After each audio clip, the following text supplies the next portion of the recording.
Good morning, everybody, and welcome to today's Theological Leftovers. In my devotion this morning, I read Psalm 52, verse 4. Some of you may have also, if you're using the same devotional materials. And there was especially one passage that caught my attention, and I thought, that sounds like a good theological leftover for today. And it is this. It says, it's a description. This is just part of the description, but it's a description of the world's mightiest people. Maybe the heroes of the world. I don't know. We definitely like these people when we feel like they're on our side, I think. But this is a description of the world's mighty people, right? And specifically how they show their strength through their words. And Psalm 52, verse 4 is what really caught my attention. And this is just part of the description. You can read the rest on your own. But verse 4 says this, you, these mighty people, these evil people, you love all words that devour, O deceitful tongue. You love all words that devour, O deceitful tongue. This is a description of the world's mighty people, right? You love all words that devour. What does that mean? How do words devour? I have an image in my mind to help me understand this psalm.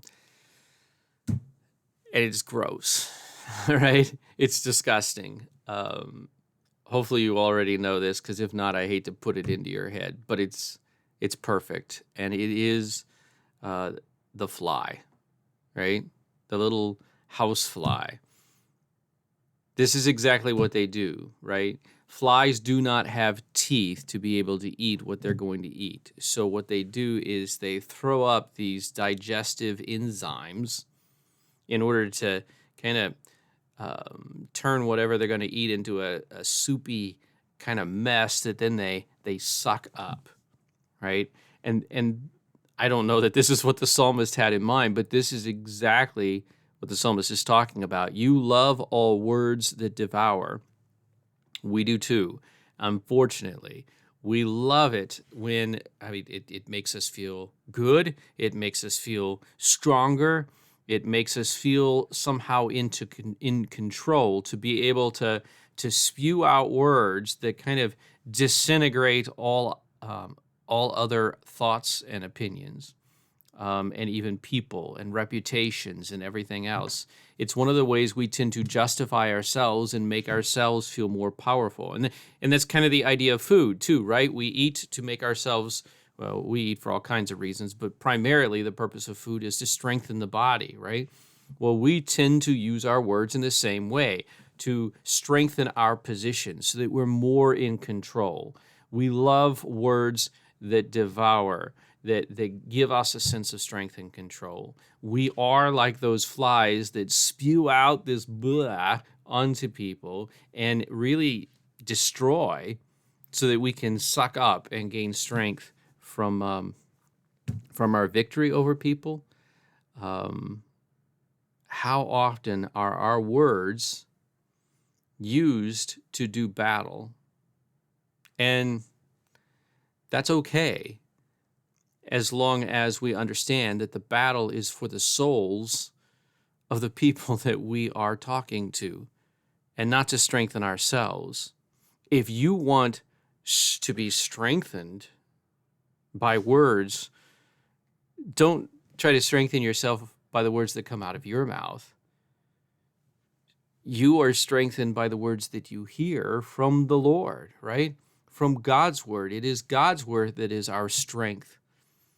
And it's our words. Our words then are intended to be a reflection, a repetition of God's word to strengthen our neighbor, not to devour our neighbor so that we feel like we're more in control.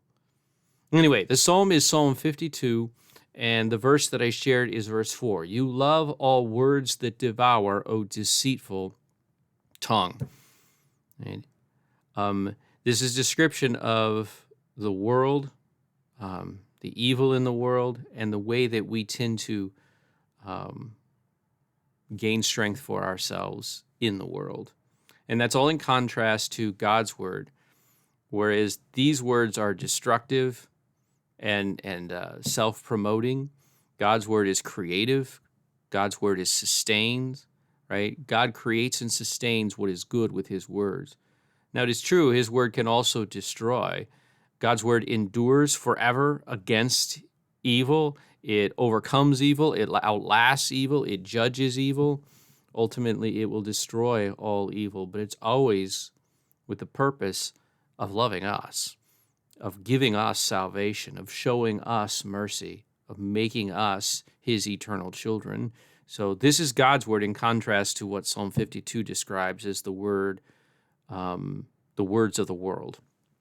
All right, anyway, got any feedback? I'd love to hear it. God bless you all. God bless your week. Hopefully see a lot of you in worship. The divine service here at Concordia is at 10:30. We are studying Hebrews. Before that starts at 9 o'clock, as quick to 9 o'clock, as close to 9 o'clock as we can start. I'd like to try to. We're in Hebrews chapter 5, well, kind of the end of 4 and 5. Also, I want to say, because I know we have had some folks that have been listening, and I'm really thankful for that, who aren't members. Always interested in your feedback.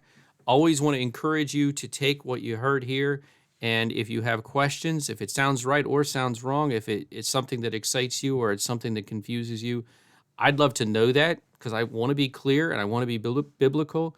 But I encourage you to consider these conversation starters for your pastors. Your pastor would love to talk to you. If you do not have a church home, feel free to privately contact me, and I will help you find a church home. If it's in Evansville, come to Concordia. If it's not Evansville, we'll be happy to find a good place for you as best as we can. All right. God bless you all. God bless your week.